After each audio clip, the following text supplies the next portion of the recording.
Praise the Lord. எபேசியர் 6ஆம் அதிகாரம் 1 முதல் 24.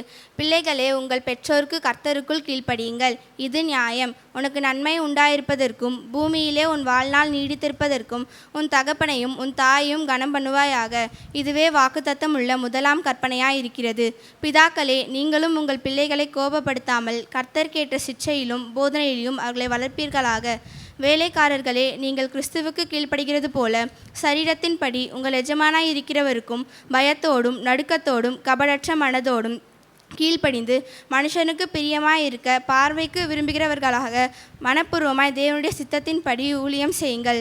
அடிமையானவன் ஆனாலும் சுயாதீனம் உள்ளவன் ஆனாலும் அவனவன் செய்கிற நன்மையின்படியே கர்த்தரிடத்தில் பலனை அடைவான் என்று அறிந்து மனுஷனுக்கென்று ஊழியம் செய்யாமல் கர்த்தருக்கென்று நல்மனதோடு ஊழியம் செய்யுங்கள்.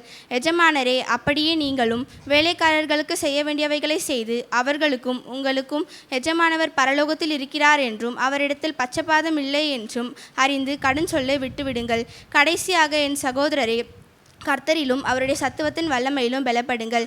நீங்கள் பிசாசின் தந்திரங்களோடு எதிர்ந்து நிற்க திராணி உள்ளவர்கள் ஆக்கும்படிக்கு தேவனுடைய சர்வாயுத வர்க்கத்தை தரித்து கொள்ளுங்கள். ஏனெனில் மாம்சத்தோடும் இரத்தத்தோடும் அல்ல, துரைத்தனத்தோடும் அதிகாரங்களோடும் இப்பிரபஞ்சத்தின் அந்தகார லோகாதிபதிகளோடும் வானமண்டலத்தில் உள்ள பொல்லாத ஆவிகளின் சேனைகளோடும் நமக்கு போராட்டம் உண்டு. ஆகையால் தீங்கு நாளிலே அவைகளை நீங்கள் எதிர்க்கவும் சகலத்தையும் செய்து முடித்தவர்களாய் நிற்கவும் திராணி உள்ளவர்கள் ஆக்கும்படிக்கு தேவனுடைய சர்வாயுத வர்க்கத்தை எடுத்துக்கொள்ளுங்கள்.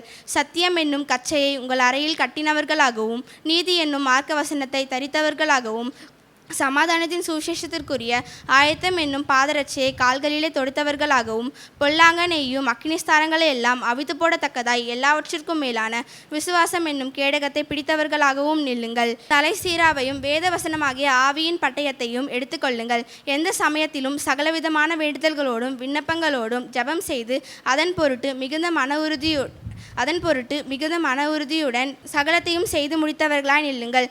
அன்றியும் எனக்கு அடுத்தவைகளையும் என் சுக செய்திகளையும் உங்களுக்கு தெரிய வரும்படிக்கு அவைகளில் எல்லாம் நமக்கு பிரியமான சகோதரனும் கர்த்தரின் உண்மையான ஊழியக்காரனுமாகிய தீக்குக்கு உங்களுக்கு அறிவிப்பான்.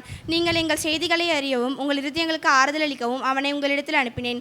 பிதாவாகிய தேவனாலும் கர்த்தராகிய இயேசு கிறிஸ்துவினாலும் சகோதரர்களுக்கு சமாதானமும் விசுவாசத்துடனே கூட அன்பும் உண்டாயிருப்பதாக. நம்முடைய கர்த்தராகிய இயேசு கிறிஸ்துவின் இடத்திலிருந்து அழியாத அன்புடனே அன்பு கூறுகிற யாவருக்கும் கிருபை உண்டாயிருப்பதாக. ஆமேன்.